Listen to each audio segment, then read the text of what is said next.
Tingnan nyo ha. Tinabunin nyo ha. Tinulungan mo sila nakatagwagin. Hindi mo sila nakita. Asan? Boss, okay ka na. Hindi okay na, kaya mo na. Okay. Sabi ko pa, masalamat ako ngayon. Asan? Naka-shortpet. Ayun na pala, okay ka na. Nakaperahan ka na. O, tanong mo. May tanong ako sa'yo. Ikaw ba? Tinanong kita kung binuno ko ako. Hindi, tinanong kita kung binuno ko ako. Tinanong ako sa'yo. Tinanong ako sa'yo. Tinanong ako sa'yo kung binuno niya ako. Hindi mo nagsabi yung binuno niya ako. Hindi mo sabihin, kung tumutulong ako sa bayan sa sinako, wala akong hatang ulitin ngayon. O. Alam ko, napunta mo. Halimbawa mo, tingnan nyo ha. Kapuhatin ka. Kapitan, ulit sa Pinagtanasyo. Ito, di ba naman na siya? Ito si Pinagtanasyo. Alam mo ba ninyo, na sa bayan ng sa birthday ka buhatay, walang birthday hall, magbuhan ng unang panahon na gano'n. Walang birthday hall. Sige ka ka buhatay. O, ngayon, hiwa-hiwa na yung mga nagkatabuhatay. Isipin nyo ha, nagpunto na ako ng 30 milyones. Pagpagawa ng gym at saka ng birthday hall, hindi ba? Kailangan lang mangutang. Kailangan lang mangutang sa bangko. Kailangan lang ng papel para mabuhin pa. Mapagayon ng gym. Hindi naman sila pinapagayon ng ngayon eh. Ayaw yung hindi papel, hindi mo kapitan. Ano gusto niya? Gusto ko pakibago sa papa sa kanya. Kailangan mo pag-uusap. Anong problema? Kailangan na po, magkakapapan ng snake. Sabi ko ni Arutaka. Pwede hindi na kaugat yun. Kung ayaw yung mag-uusap niya, hindi ka Pinagtanasyo, ayaw yung ibigay yung papeles, yung mga utang. Paano yung papagawaan? Ang gym at ang birthday hall. Wala kayo sa bundok, sa ginagawa kayo. Meron pa sa panahon na ito na walang birthday hall. Ano ginawa natin na solusyon para magkaroon ka ng birthday hall? Kaya sabi ko ba ikaw, naman natin ang paraan para po yung lupa, mabili. At mapapagtayo na tayo ng parang ng gymnasium. Ano halaga ng lupa? 4.7 po, million. 4.7 million, yung 4.7 million, bukas ko, papayagan ko, para may lupa na! Ang barangay ng Guanay! Para may lupa na! Alaga, gano'n mag-visit ang mayor sa inyo. Hindi naman sa sumibigay kahit piso, certification lang. Kaya ngayon mga taga-Guanay, copy-paste na lang, ha? Kapag iba na ang mayor, pag si mayor, hindi na ang mayor sa Senado, wala nang magigipit na barangay. Lahat ng tulong ang ibibigay. Si Kapitan Tanasyo, buhay na saksi. Isang piraso ng papel lang ang kailangan niya para mapag-ulit barangay hall of donation. Ayaw ibigay. Ano ang solusyon? Ang solusyon ng 4.7 million, Kapitan Tanasyo, bukas ang babayaran natin. Sabihin sa mga katawan. Salamat po, mga kabarangay. At yung pong bayan sa inyo, umasa po kayo. Natating yung panahon. Ganyan din po gagawin sa inyo dito ngayon. Sapagkat sa tumayin po, mapakaganda po ng layunin sa kanyang tinalibreng pagpilihan. Alam ko sila na yung may-ari ng kasama sa akin yung asbad. Matuloy yung birthday hall na yan. O naman, ganyan yung, ano na eh, hindi na kapag, hindi pitin. Abay, yan ang mga halimbawa na sinasabi ko na kawalan ng malasakit sa inyong mga tao. Birthday hall, magwantay na ganyan kayo. Birthday hall ito. Gymnasium, hindi niya kaya ng bigay. Binibigay ko. Binigipin ang mga nagkakabwate. Hanggang ginigipin niya si Kapitan Tanasyo at ginigipin niya ang mga taga-tabuagan. Tandaan niyo. Nakakahiya sa panahon na ito, 2025, meron pa kayong walang birthday hall. Gusto ko, maawa kayo at magpapit ng mayor. Magpalit kayo ng mayor para lahat ng tulong at ayuda. Magdala ko sa bayan sa Senado. Maraming salamat! Maraming salamat! Maraming salamat po, Congressman Eme Pascual! Mag-picture na tayo, Kapitan. At syempre po, pwede po ba ang tumayo po tayo lahat para sa isang group picture lang po? Okay po? Tatayo mo tayo, picture lang, sa picture lang. Isang picture lang po, okay po? Taas po natin, kaya kamay po natin, thumbs up po tayo, thumbs up! Thumbs up po, thumbs up! po. Ayan po, thumbs up po, thumbs up. Ano po, kaway! Kaway po, kaway, kaway, kaway.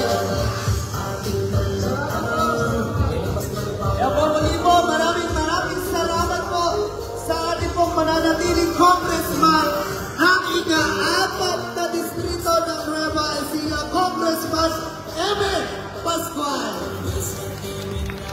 At syempre po sa ating po na magiging konsihan dito po sa bayan ng San Bernardo, Konsehal Ingat Padilla, Konsehal Warren Balmonte, Konsehal Monoy Santiago, Konsehal Boy Balmonte, Konsehal Buddy Aloba, Konsehal Anton Abergas, Konsehal Maan De Leon, Konsehal Sugar Santa Maria, at syempre po sa ating pong buting Vice Mayor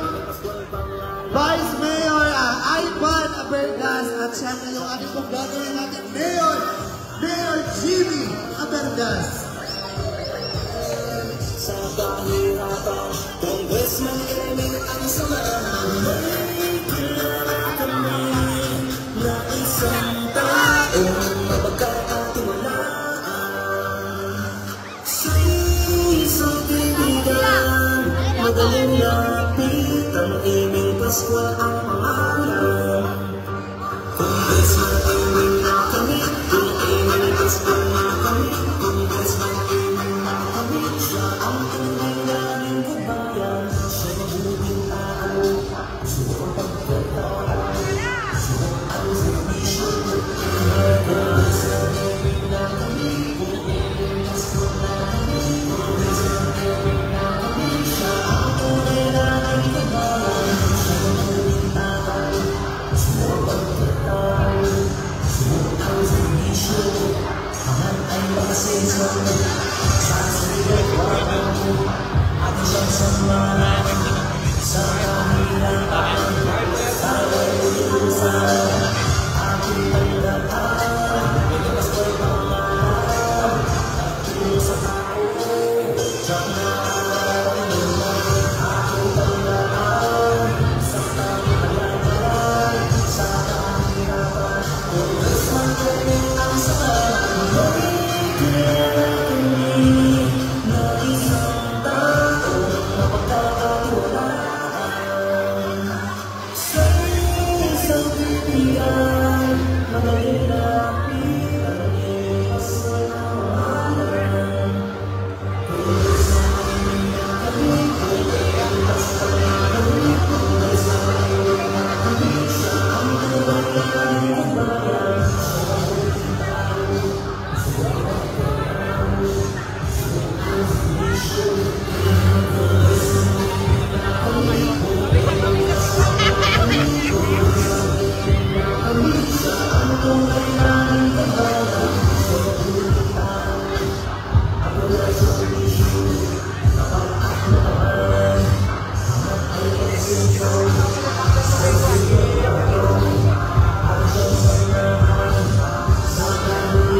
Kuya. Baka po.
Yun. Boss.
Bigyan sila rin ng pera, bigyan mo na. Kaya 500 lang, bigyan mo na. Sige. Tara. Ay nako. Ay nako. Grabe. Yan, taka. Kain tayo. Yan. Kumusta po? Ayan, kausap po natin ngayon yung mga taga San Leonardo. Ayan mo, mga taga San Leonardo. Bukas naman po, mga taga General Tino. Tapos po, sa makalawa ba yun? Sabado o Linggo, hindi ko pa sure yung schedule eh. Lahat naman ng tricycle driver sa bayan ng Cabiao. Lahat po ng tricycle driver ha. Ulitin ko po, yung pong tulong na binibigay natin, ito ay parte ng trabaho ko, hindi parte ng politika. Kaya napansin nyo ha, kung manood kayo, wala akong sinabing iboto nila ako, wala po. Basta tulong lang po mahalaga sa akin, wala akong pinipili kahit sino pa sila. Okay, o sige po. Kapag na po ang damit, naliligo ko sa pawis. Good morning po mga kadistrito, Congressman Eming Pascual po. Good morning.